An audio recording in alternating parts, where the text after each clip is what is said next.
Hello, alive one. I am Candleate. I am gonna help you eat your snacks, not literally. Before we start, leave a comment to let me know which part of the living land you are listening from and what snacks are you eating now. Also give a like and subscribe if you are enjoying the stories. Now, prepare your snacks and relax. In a certain region where the sky was always overcast and rain fell heavily every day, a woman in a purple dress walked alone through the pouring rain. She had been kicked out of her home after being caught cheating on her husband. With empty eyes and sign of exhaustion, she kept walking, spotting a bend in the road up ahead. Not far from the curve lay a small village. She hoped she could still hold on and rest there. Soon, she reached the curve. She could see houses at the far end of the road. To the left of the curve, there was a forest and a wide open field. To the right, a few trees stood atop a steep slope that led straight to the open sea.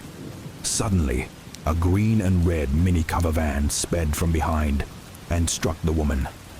She was thrown violently and died instantly. The vehicle came to a halt. Its door slowly opened, and a man wearing a blue shirt and red tie stepped out in a panic, realizing he had killed someone. His first thought was how to hide the woman's body. He carried her into the open field and started digging with his bare hands. As he dug, his fingernails began to peel off, and his fingers bled. He screamed in pain but kept digging. After a while, he managed to dig a hole big and deep enough to hide the body. After placing the woman's body inside, he realized it still wasn't deep enough. Wanting to dig more but unable due to his injured hands, he picked up a large rock and repeatedly smashed the woman's body. Her corpse became unrecognizable. He then buried her with soil, and once the ground appeared undisturbed, he breathed a sigh of relief, believing the accident was now hidden. 5 years later, Johnny had just joined his friends at the school assembly, nearly arriving late. James whispered, "Why are you late? Did you forget there's an assembly today?" I was helping an old lady cross the road," Johnny replied, though in truth, he had simply overslept. Lucas chimed in, "Liar. You probably had a stomachache and went to the toilet." "Hey, do you think I'm Henry?" Johnny shot back. "Don't underestimate stomach pain, you jerks," said Henry, clearly annoyed. The teachers soon approached their respective class rows, instructing everyone to be quiet and stand still like statues. Then the headmaster began a long speech. At the end, he announced that the next day would be a holiday. He also said he would treat all the teachers, staff, and security guards to a retreat at a beachside villa. 3 hours later, after the assembly ended, the students returned to their classrooms. Classes were canceled for the day. "Ow, my legs," said Johnny. "My back hurts too, but at least tomorrow's a holiday," Henry replied cheerfully. James gathered his friends, Johnny, Henry, and Lucas, for a quick meeting. "How about we sneak into school during the break and do the egg portrait challenge?" James suggested. There was a rumor in their school that anyone brave enough to go to the storage room alone and throw a personalized egg with their name written on it, at the portrait of the woman in the purple dress, would be able to see her ghost. Many students had claimed to have seen the ghost, but none had ever done the challenge at night. "I'm in," said Johnny, excited. "Isn't that too scary? If we get caught, we could be expelled," Henry said, worried. "Don't worry. No one's going to be at school during the holiday. Besides, it's just a rumor." Lucas reassured them. One of our classroom windows is broken and can't be locked, so we can sneak in through there," added Johnny. "All right, we're all in. Let's do the challenge," James declared, slamming his hand on a desk. That night, 3 students, James, Johnny, and Lucas, snuck into the school through the unlocked window. They lit a candle inside the dark classroom. "Where's Henry?" Johnny asked. "Henry's too scared, so he stayed at the dorm," said James with a shrug. "Unbelievable," Johnny muttered. "Anyway, we need to take turns going in one by one, right? So 3 is fine," Lucas added casually. "Let's decide the order with rock, paper, scissors," James suggested. Lucas lost and had to go first.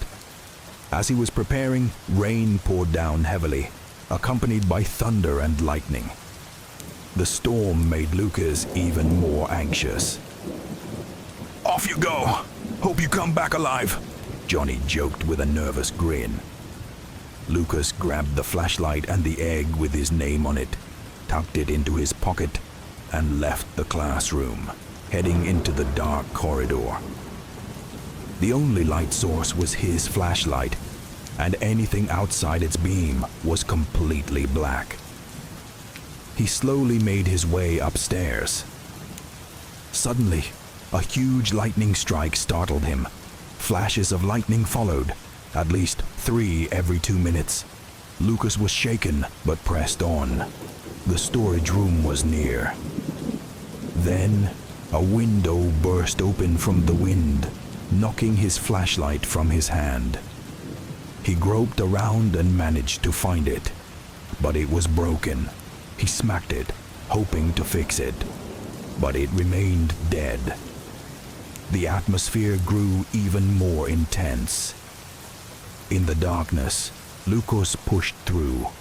Lightning occasionally lit the path, helping him reach the storage room. He didn't really believe in ghosts and just wanted to finish the challenge quickly.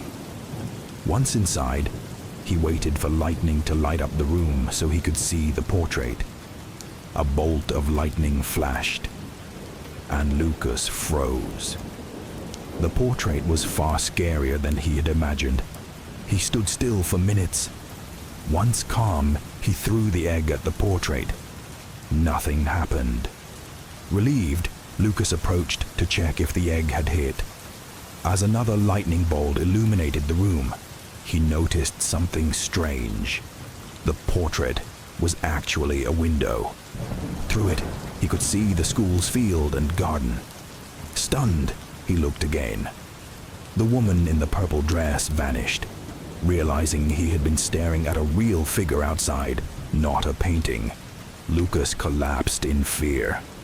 With no light, he crawled toward where he thought the door was. Another flash of lightning revealed the real portrait to his left. Now understanding what he had seen, Lucas bolted from the room and ran until the lightning stopped. Trying to run back to class was impossible. It was pitch dark. When the next flash came, Lucas sprinted and screamed. What he saw made him faint instantly. Back in the classroom, Johnny and James got worried and went to find Lucas. In the corridor, they saw his dropped flashlight. James suggested they hurry to the storage room. There, they found Lucas unconscious.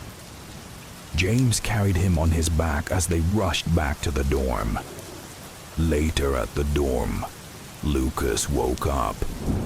The others, James, Johnny, and Henry, immediately asked what had happened. Lucas said nothing. Then James's phone buzzed. It was a phone call. "Where are you guys? I fainted earlier and don't remember anything," said Lucas on the phone. The Lucas sitting in the dorm with them smiled, wide and eerie.